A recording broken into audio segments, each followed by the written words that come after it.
Selamat datang teman-teman di Novel Simbah. Hari ini si Mimin akan bacakan mulai episode 5531 sampai 5540. Selamat mendengarkan. Bab 5531. Jermo memandang Louis, matanya seperti elang dengan jejak kemarahan dan niat membunuh yang berkilat di matanya yang tajam. Dia sudah mendengar semua percakapan di antara mereka berdua dan tahu bahwa Louis sengaja mempermainkannya, dan ingin mendapatkan keuntungan darinya. Dia telah hidup selama bertahun-tahun, dan sudah lama sekali tidak ada yang berani memainkan tipuan seperti itu di depannya. Namun, Jermo juga tahu bahwa, seperti kata pepatah, ketidakpedulian kecil dapat menyebabkan konspirasi besar. Meskipun dia kesal di dalam hatinya, dia tidak boleh memalingkan wajahnya ke arah Louis karena hal ini. Bukankah alasan Louis sangat gelisah karena dia menginginkan uang? Baginya, ini bukan apa-apa. Jadi, dia segera memasukkan tangannya ke dalam sakunya, mengeluarkan ribuan dolar di dalamnya, menyerahkannya langsung kepada Louis, dan berkata, "Saudaraku, aku telah menyatakan ketulusanku berkali-kali, jika kamu tidak mengambil lagi. Hormat kami, itu benar-benar tidak masuk akal, bukan?"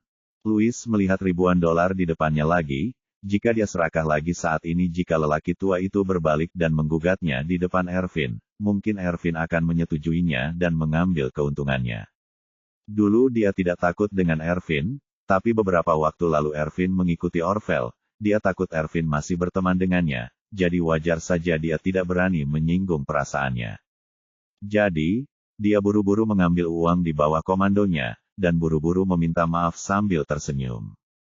"Orang tua, lihat apa yang kamu katakan, aku telah banyak berbicara denganmu, dan aku selalu sangat tulus, jika tidak mungkin untuk memberitahumu segalanya, apakah aku benar?" Ekspresi Jermo sedikit melembut, dan dia bertanya, "Lalu bagaimana aku bisa melihat kakakmu?"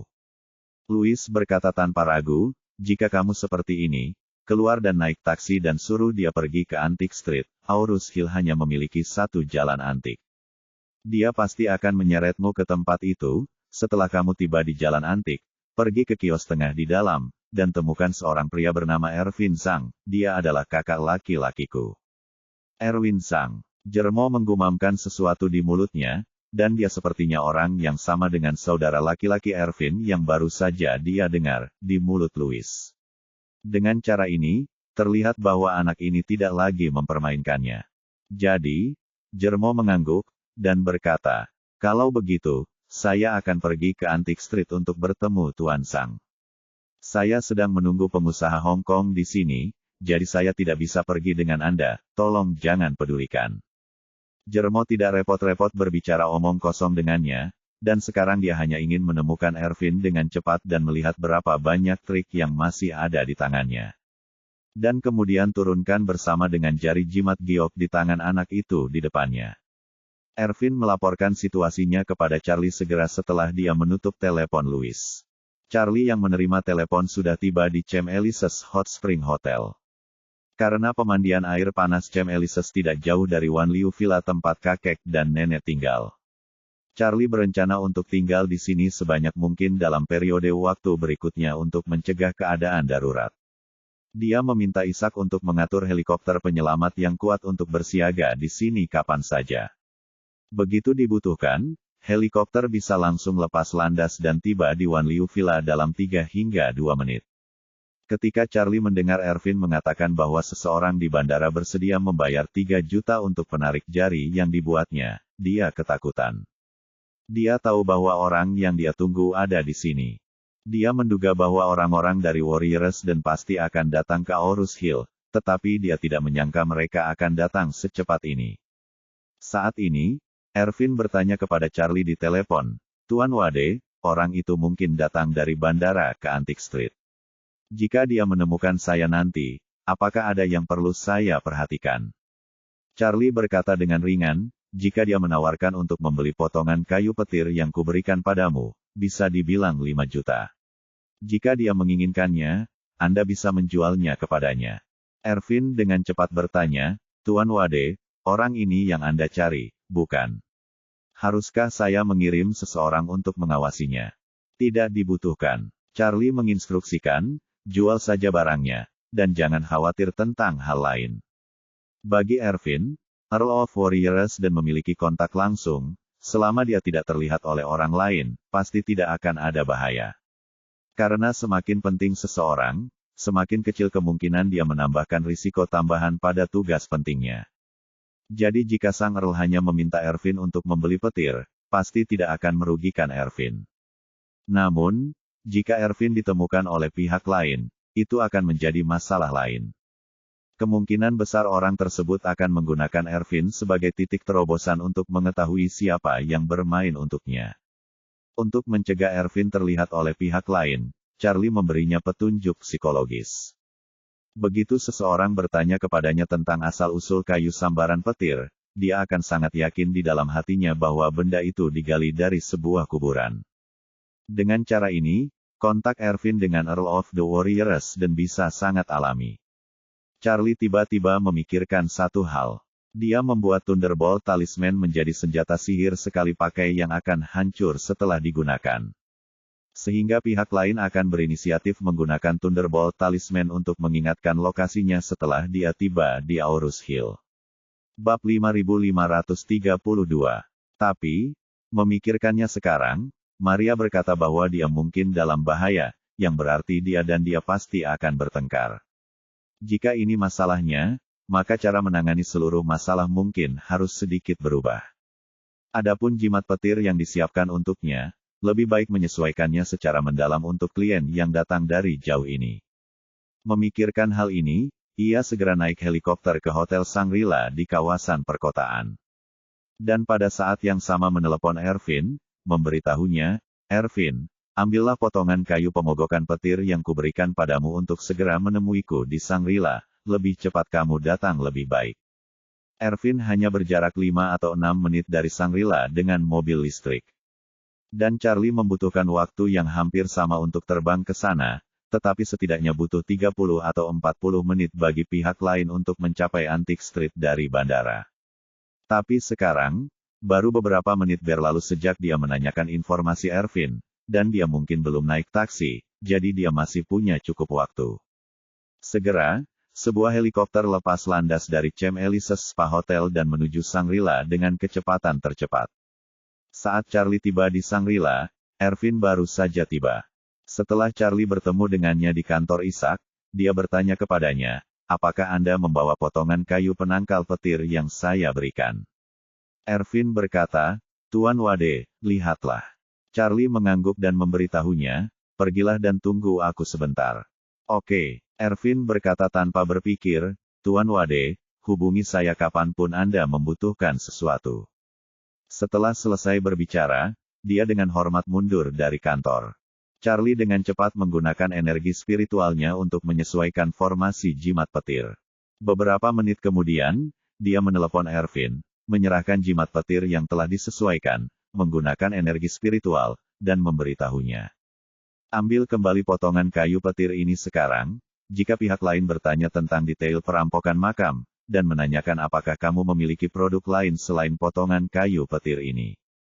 Kamu katakan padanya bahwa tuanmu yang memberikan kayu petir dan jimat itu kepadamu dan memintamu untuk membagikannya. Adapun di mana Anda menggali sesuatu dan seberapa banyak Anda menggali, Anda tidak tahu sama sekali. Jika dia bertanya siapa tuanmu, kamu juga mengatakan kepadanya bahwa kamu tidak tahu, katakan saja sesekali, atasanmu akan menghubungimu sekali. Jika dia ingin menemui atasanmu, biarkan dia meninggalkan nomor telepon untukmu. Dan setelah atasan Anda menghubungi Anda akan membantunya menyampaikan bahwa jika atasan Anda bersedia menemuinya, dia dapat memanggilnya." Ervin tidak tahu bahwa dia telah diisyaratkan oleh Charlie, jadi dia langsung mengangguk berat dan dengan hormat berkata, "Tuan Wade, jangan khawatir, saya akan mengingat semuanya." "Oke," Charlie berkata dengan puas, "kamu bisa kembali. Kali ini, Anda dapat menyimpan uang yang Anda peroleh dari menjual kedua barang ini untuk Anda sendiri. Jangan melalaikan hati." Ervin berkata dengan cepat, "Terima kasih, Tuan Wade." Beberapa menit kemudian, Ervin kembali ke Antique Street. Ada yang nanya, "Kak Ervin kok barusan ke sana, ada yang minta sesuatu?" Ervin berkata dengan santai, saya perlu ke kamar kecil, saya makan dengan buruk pagi ini. Mengatakan bahwa dia mengeluarkan jimat petir dan meletakkannya kembali di tengah kios. Saat ini, dia tidak tahu bahwa benda ini telah direnovasi oleh Charlie. 20 menit kemudian, seorang lelaki tua bergaun panjang berjalan ke jalan antik dengan langkah tergesa-gesa. Orang ini adalah Jermo. Mengambil taksi dari bandara ke Antique Street, dia terus mendesak pengemudi untuk mengemudi lebih cepat, tetapi meskipun demikian, butuh waktu hampir 40 menit untuk tiba di sana. Hal pertama yang dilakukan Jermo ketika dia berjalan ke Antique Street adalah segera memeriksa fluktuasi aura di sekitarnya. Mata dan kesadarannya memindai lusinan kios yang baru saja dia masuki. Tapi dia tidak menemukan jejak aura. Setelah dia berjalan lebih dari 100 meter ke kedalaman jalan antik itu, dia segera menemukan bahwa tidak jauh dari situ, ada fluktuasi khusus yang hampir sama dengan jimat giok bandara.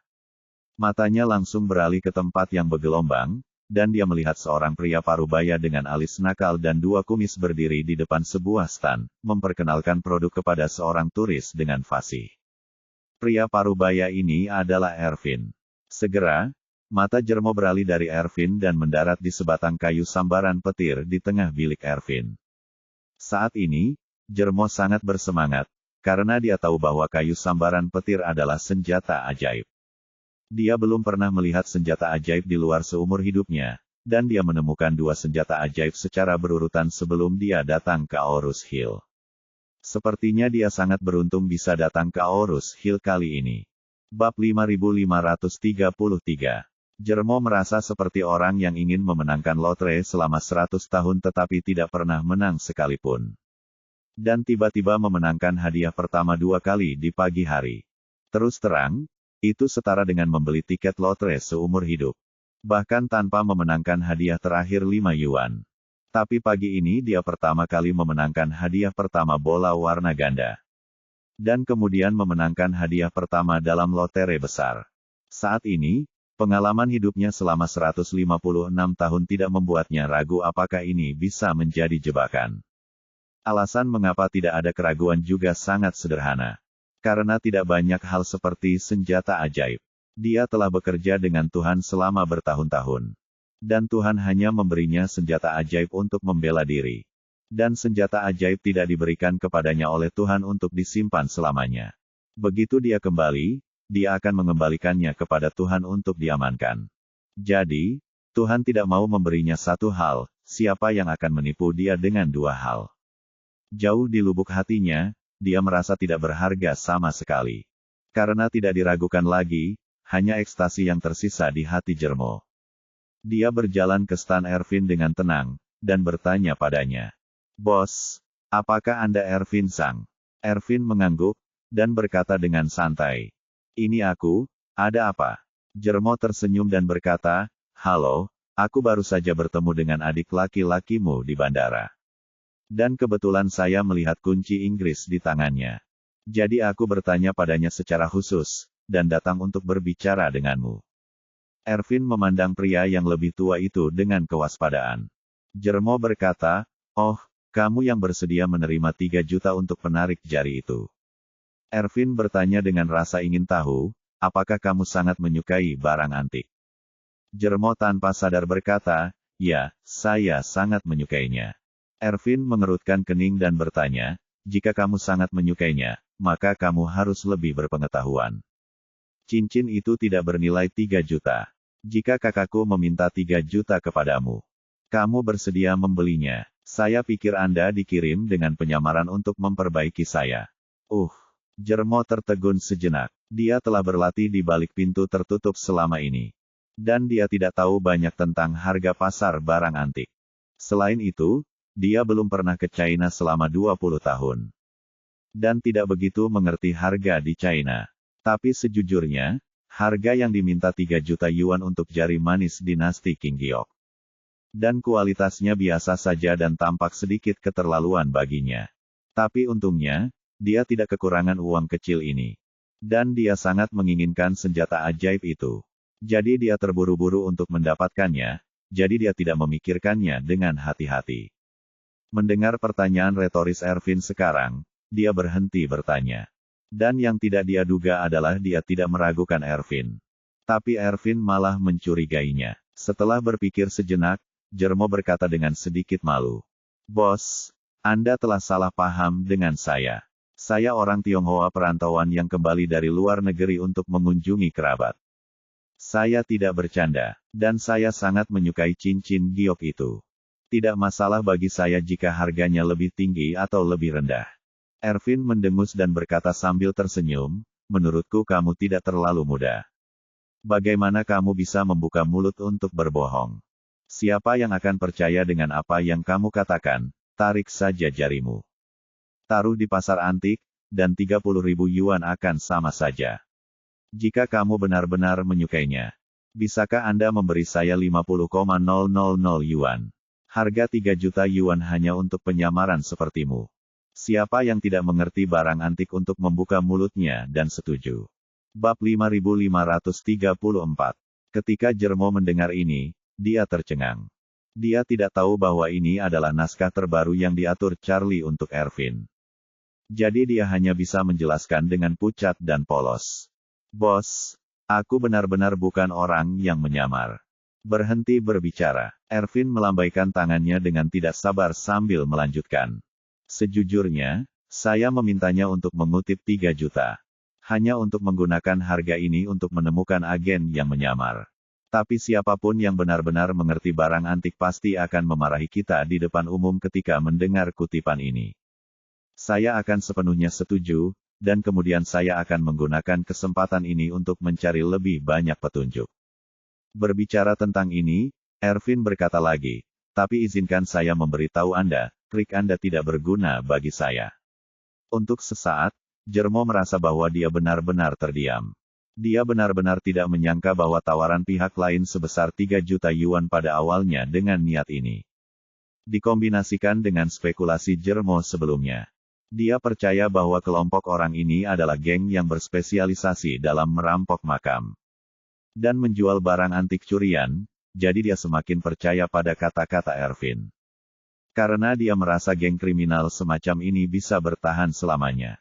Mereka harus sangat berhati-hati dan licik. Dan ada banyak metode anti penyelidikan. Afirmasi semu juga diperlukan. Dikombinasikan dengan struktur organisasi PKC yang lebih ketat dan hati-hati. Jermo hampir tidak meragukan performa Ervin. Semakin banyak hal ini terjadi, semakin dia takut Ervin akan salah paham dengannya. Jadi dia dengan cepat berkata sambil tersenyum, Bos, kamu benar-benar salah paham denganku. Saya bukan agen rahasia. Saya benar-benar ingin membeli sesuatu yang saya suka. Baiklah, kata Ervin asal-asalan. Kamu bisa mengatakan apapun yang kamu mau, kamu suka hal-hal yang baik, kan? Jika kamu suka, pergi saja berbelanja di jalan antik dan beli lebih banyak. Jangan tunda urusanku. Melihat itu Ervin tidak mendengarkan penjelasannya. Sebaliknya dia ingin mengusirnya. Jermo sangat marah sehingga dia berharap bisa menamparkan Ervin sampai mati di sini. Ini benar-benar tidak baik, ambil saja petir dan serang kayu secara langsung. Namun, dia menepis kedua pikirannya hampir secara instan. Karena dia sangat jelas tentang misinya di Aorus Hill kali ini. Membunuh keluargaan dan menunggu putra Changying muncul adalah perintah kematian yang diberikan kepadanya oleh Tuan.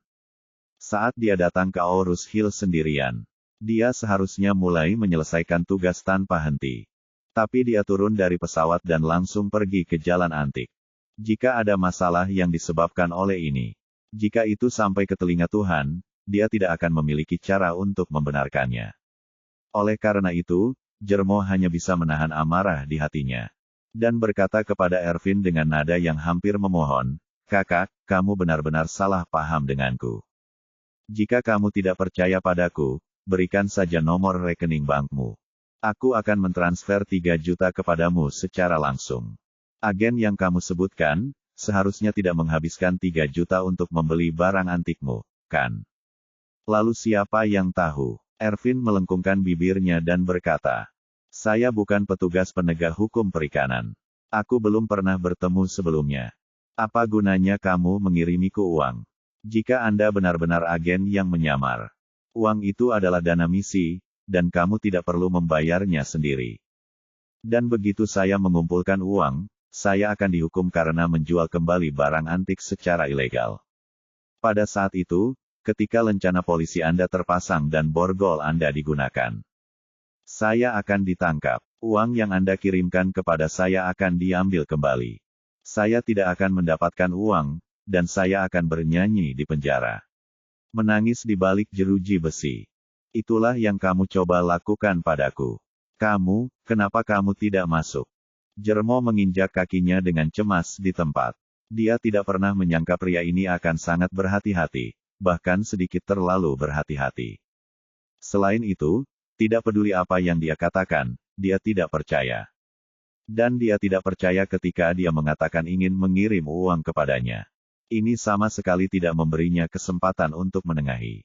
Dia mengutuk dengan marah di dalam hatinya. Sialan, jika hukum tidak penting, aku akan menarik kepalamu. Bab 5535. Jermo yang marah tidak menyadari bahwa itu karena kemarahannya. Bahwa dia telah sepenuhnya mempercayai semua yang Ervin ingin dia percayai jauh di lubuk hatinya. Dia percaya bahwa Ervin adalah seorang pedagang barang antik, dan seorang pedagang barang antik yang terkait erat dengan perampokan makam. Oleh karena itu, dia juga sangat yakin bahwa kedua senjata ajaib ini hanyalah keberuntungannya sendiri. Dan sama sekali tidak mungkin menjadi jebakan. Pada saat ini, dia hanya memiliki satu pikiran di benaknya. Dan begitulah cara membuat Ervin Demen ini percaya padanya. Dan kemudian buat dia menjual senjata ajaib di tangannya. Jadi, dia hanya bisa menahan amarah di hatinya, bersabarlah. Dan bahkan berkata dengan sedikit kerendahan hati, "Bos, sejujurnya, saya benar-benar bukan agen. Jika kamu tidak percaya padaku, aku bisa menggunakan akun luar negeri untuk memberimu uang. Menetap dalam dolar AS. Bahkan jika polisi dalam negeri benar-benar menyamar dan ingin menangkap Anda. Bahkan jika mereka benar-benar menyiapkan dana jutaan untuk penangkapan ikan dan penegakan hukum. Tidak mungkin menyiapkan rekening luar negeri dalam dolar AS, kan?" Mata Ervin berbinar ketika dia mendengar ini. Dia membuka mulutnya dan bertanya, "Bisakah Anda berdagang dalam dolar AS?"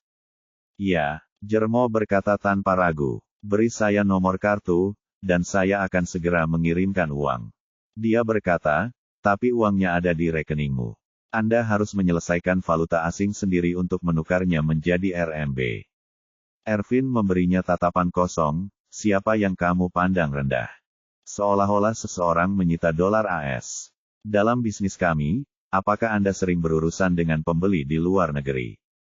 Jermo menyadari bahwa dia telah mengatakan sesuatu yang salah dengan niat baik.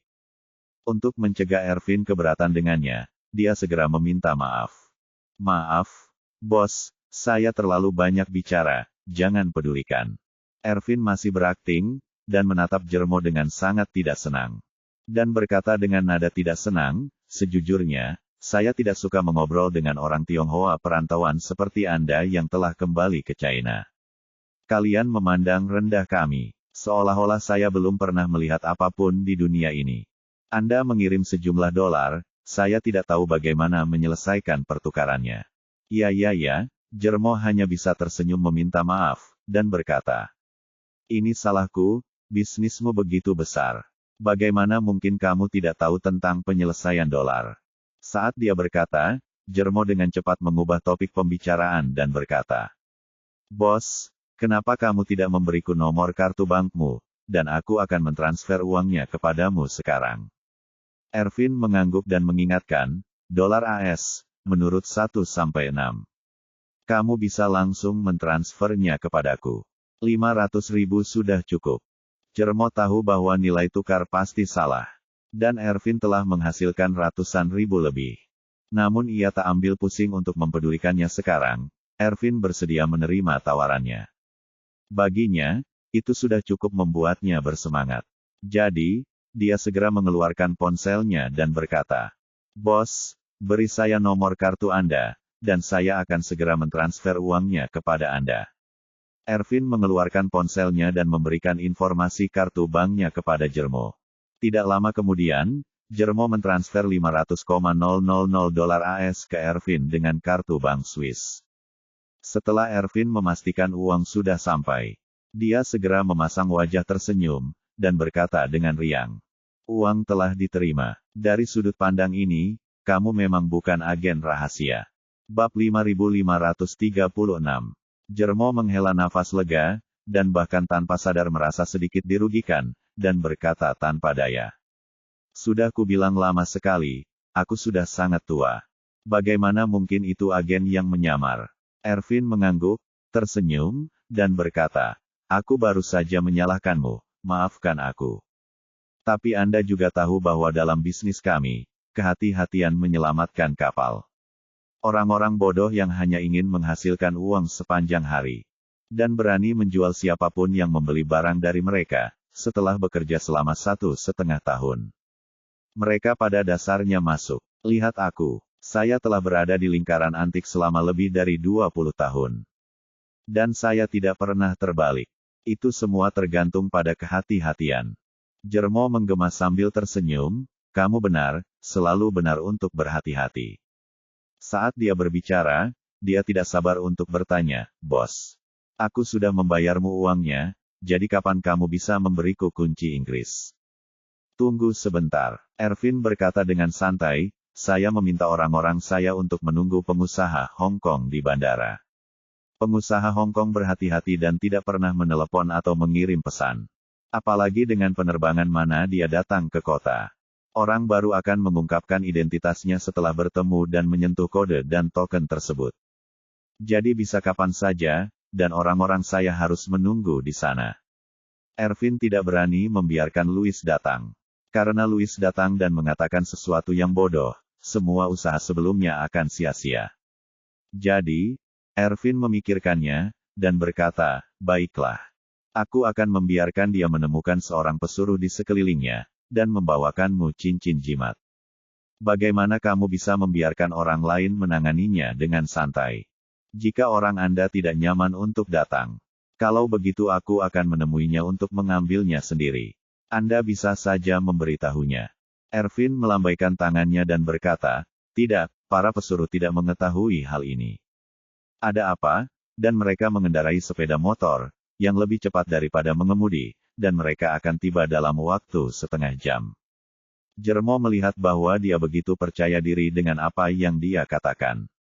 Jadi dia tidak mengatakan apa-apa lagi, dia masih memiliki tujuan yang lebih besar sekarang. Sepotong kayu sambaran petir Ervin di tengah bilik. Jadi, dia pikir dia berkata pelan, dalam hal ini. Saya akan menunggu di sini sebentar, dan melihat apakah Anda memiliki hal-hal baik lainnya.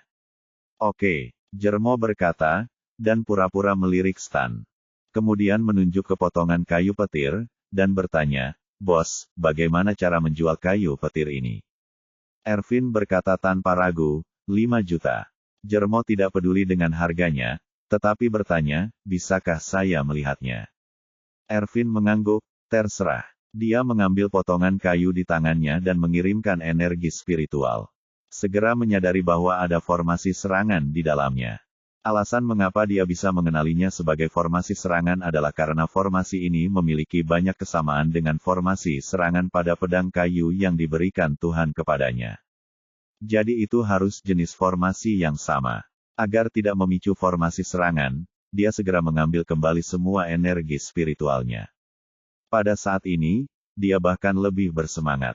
Dia masih belum tahu apa efek dari cincin giok itu. Tapi dia sudah tahu betul bahwa kayu sambaran petir adalah senjata sihir ofensif. Untuk seorang kultivator, senjata sihir ofensif sangatlah penting. Saat menghadapi musuh, senjata sihir ofensif merupakan ketergantungan penting untuk bertarung dengan lawan. Dia tidak sabar untuk menemukan tempat di mana tidak ada orang di sekitarnya. Dan coba efek serangan dari senjata ajaib ini. Jadi, dia langsung berkata kepada Ervin. Bos, aku juga ingin potongan kayu sambaran petir ini. Haruskah saya mengirim uang ke kartu yang baru saja Anda miliki? Ervin mengangguk dan berkata, ya, akun yang sama. Bab 5537. Kali ini, Jermo akhirnya mendapatkan kepercayaan Ervin setelah penjelasan dan sanjungan yang panjang. Dia juga mengirimkan total $800,000 ke rekening Ervin tanpa ribut-ribut. Setelah Ervin menerima uang itu, dia sangat gembira dan berkata kepada Jermo. "Oh, Pak Tua, jadi kamu bukan polisi, kamu adalah dewa kekayaan." Jermo tidak sabar untuk bertanya. "Aku membayar uangnya, dan barang-barang itu milikku kan?" Ervin langsung menyerahkan kayu sambaran petir ke Jermo, dan berkata, "Kamu ambil ini dulu, dan yang lainnya akan dikirimkan setelah beberapa saat." Jermo sangat gembira dan mengambil kayu sambaran petir di tangannya. Dia terus memainkannya di tangannya, dan kebahagiaannya tak terkatakan. Saat ini, dia tidak lagi membenci Ervin. Dia hanya berpikir, cepat cari tempat sepi.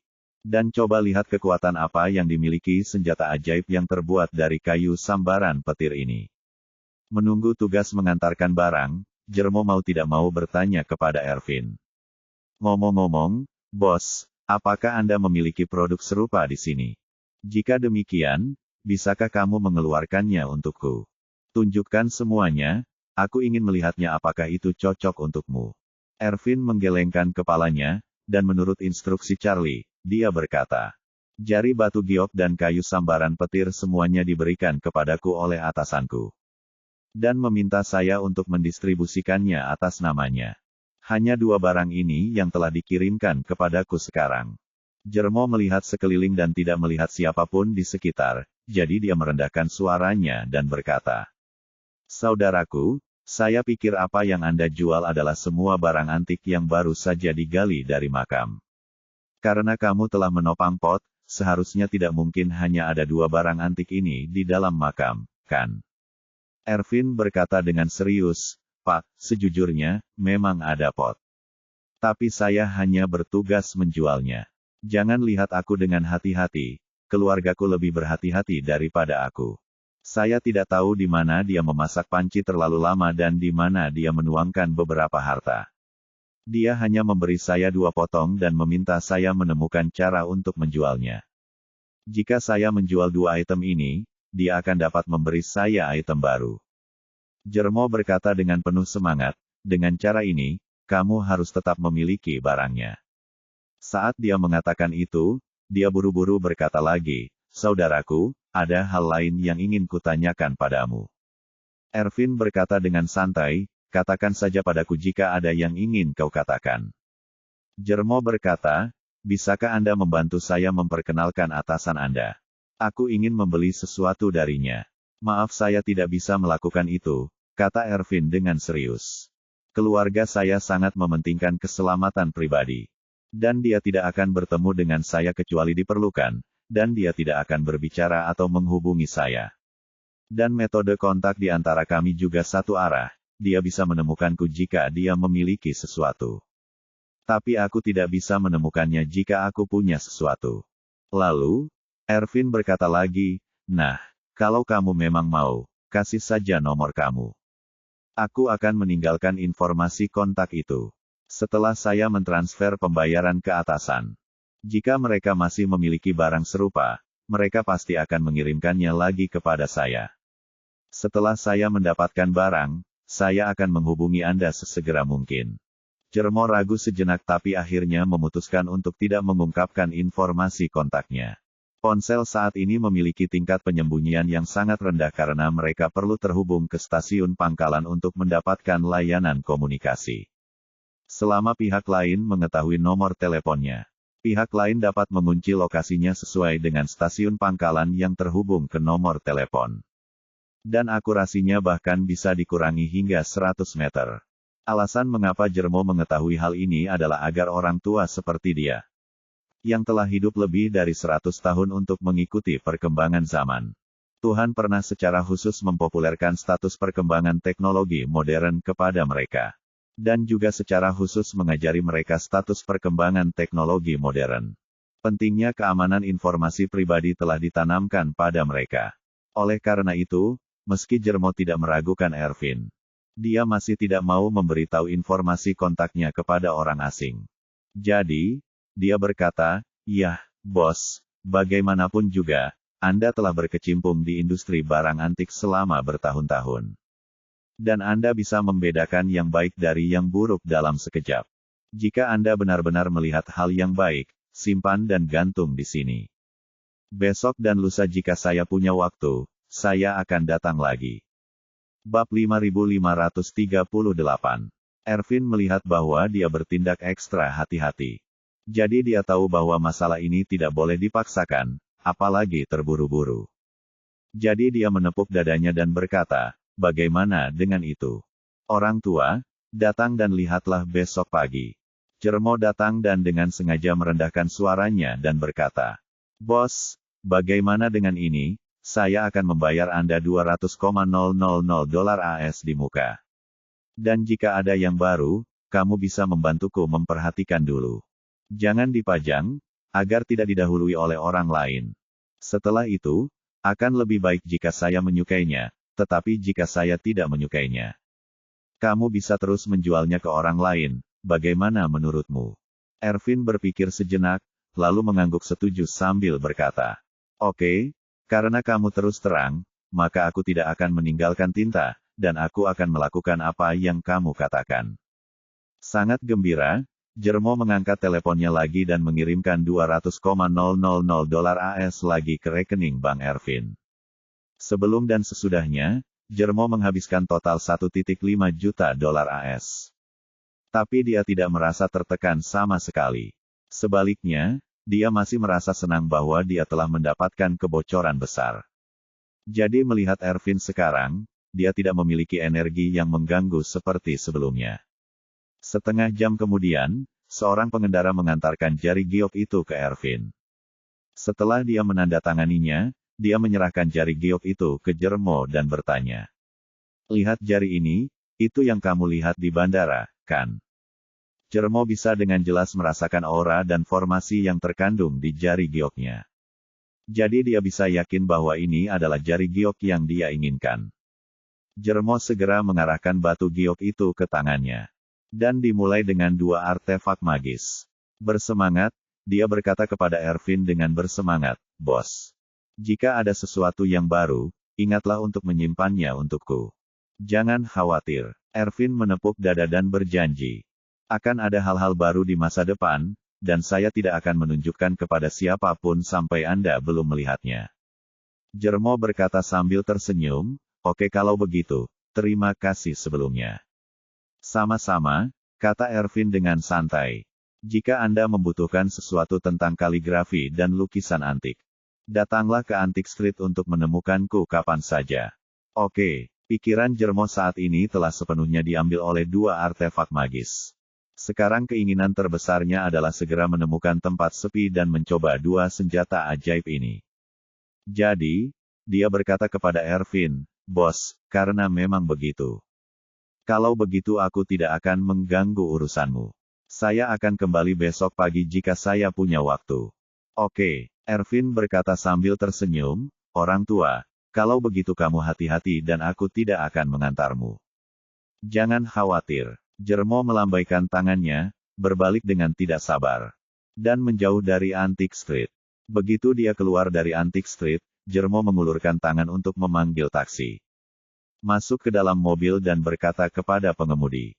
Di mana tempat yang paling sepi di kota? Yang terbaik adalah berada jauh di pegunungan dan hutan tua, di mana tidak ada seorang pun. Sopir taksi bertanya dengan heran, Pak tua, kamu sudah tua. Mengapa kamu mencari tempat di mana tidak ada orang di sekitar? Mungkinkah karena kamu tidak bisa berpikir dengan benar? Jermo mengeluarkan beberapa ratus dolar dan meletakkannya di dashboard di depannya. Dan berkata dengan dingin, berhentilah bicara omong kosong, cepat dan mengemudi, atau saya akan mengambil mobil orang lain. Sopir taksi melihat tangan pihak lain dalam dolar AS. Dan harganya beberapa ratus dolar, jadi dia segera menyimpan uang itu dengan senyum di wajahnya. Dan berkata dengan nada menyanjung, karena kamu ingin pergi, orang tua, kemana kamu ingin pergi? Tempat di mana tidak ada orang, maka aku akan membawamu ke desa Feng Huang di belakang pemakaman Feng Huangshan. Desa itu ada di lembah. Penduduk desa telah pindah beberapa tahun yang lalu. Melihat desa Feng Huang dan membalikkan gunung.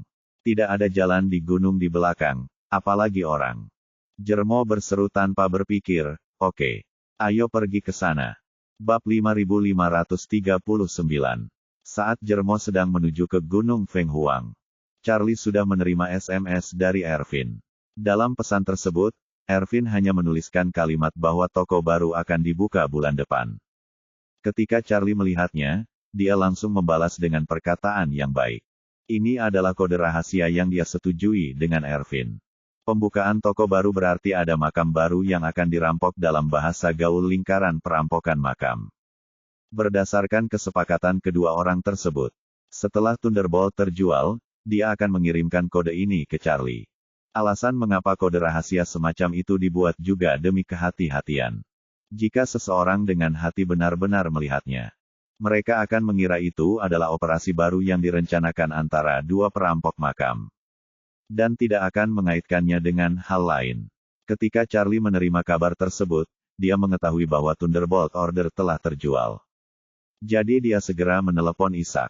10 menit kemudian, Isaac mengirim beberapa video ke Charlie.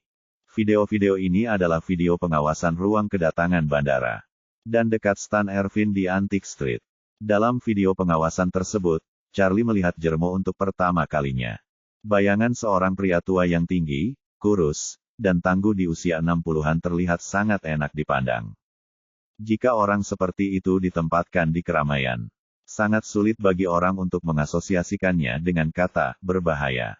Charlie ingat penampilan Jermo, dan berpikir, kalau dipikir-pikir, pria ini pasti salah satu dari 4 Earl of the Warriors dan dia membeli Thunderbolt saya. Saya khawatir dia akan segera menemukan tempat untuk mencobanya. Baik. Pada saat ini, suara keras tiba-tiba datang dari Gunung Feng Huang di barat daya Aorus Hill.